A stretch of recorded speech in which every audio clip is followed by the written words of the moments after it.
In a changing world, it is imperative to know how quickly species can adapt to changes in the environment. Some traits and behaviors are at least partially controlled by genetics, and these can be acted on by evolution.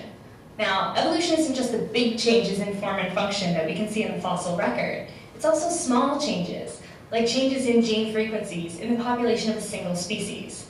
This evolution is rapid. It can happen in one generation.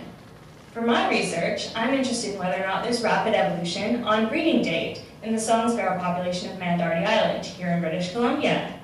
There are 3 requirements for evolution by natural selection to occur. First is that there's variation. We definitely have this. Some birds start breeding early, others start breeding late. Second is that this variation is linked to differences in fitness, differences in survival or reproduction.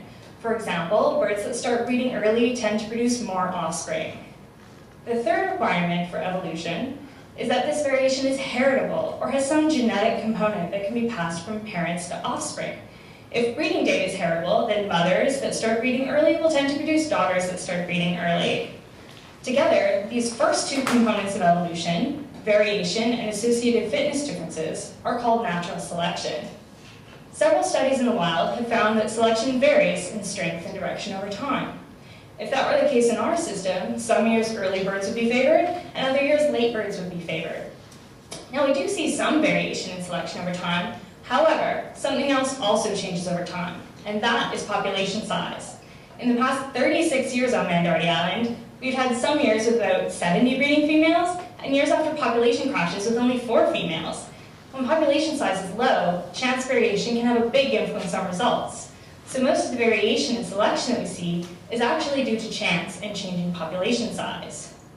Although we don't see much variation in selection, we do have consistent selection.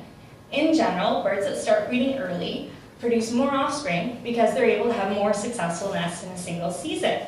The chicks that hatch early are also bigger when the next winter comes, so they're more likely to survive to become adults themselves the next year.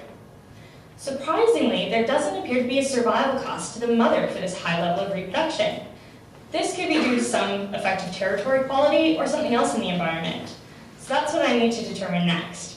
I need to determine if breeding date is heritable. To do that, I'm going to try to separate the effects of genes and the environment.